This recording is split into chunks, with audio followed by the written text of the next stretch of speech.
François Hollande, hier soir, a annoncé qu'on n'aurait plus besoin d'attendre 30 ans pour être exonéré d'impôts sur les plus-values immobilières.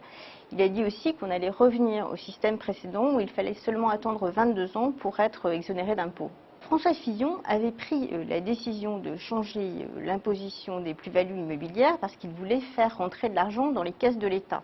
L'immobilier avait énormément augmenté, donc imposer davantage les plus-values sur l'immobilier, c'était en théorie faire rentrer davantage d'argent dans les caisses de l'État. Mais ça, c'est la théorie, parce qu'en réalité, trop d'impôts tue l'impôt, et bien sûr, les personnes qui auraient vendu en temps normal leurs biens immobiliers ne l'ont pas fait parce qu'ils n'avaient pas envie de payer davantage d'impôts.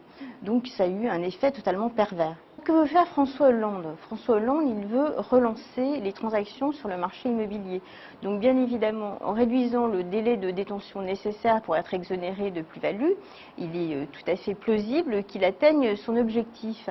Alors le hic, c'est que cette mesure, elle sera valable normalement en 2014, mais très certainement, a-t-il annoncé, dès le 1er septembre. Alors pourquoi cette entrée en vigueur anticipée de la loi?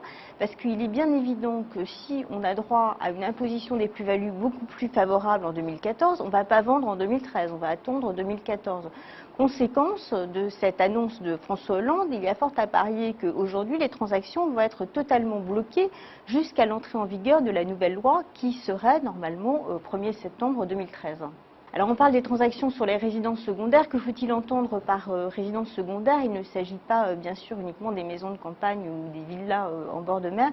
Résidence secondaire, ça veut dire tout ce qui n'est pas résidence principale, parce que la résidence principale, elle, reste exonérée d'impôt sur les plus-values. C'est certainement une bonne mesure. C'est une bonne mesure pour les propriétaires qui vont pouvoir vendre leurs biens immobiliers en étant moins imposés. C'est une bonne mesure sur le plan de l'économie, parce que le fait de relancer les transactions, ça va relancer tout un pan de l'économie.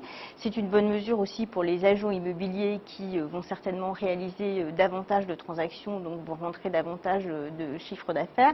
Un petit bémol près, c'est que d'ici le 1er septembre, eh bien, ils risquent de voir au contraire leur chiffre d'affaires baisser de façon drastique, puisque bien évidemment, chacun aura intérêt à attendre l'entrée en vigueur de cette mesure pour réaliser sa transaction.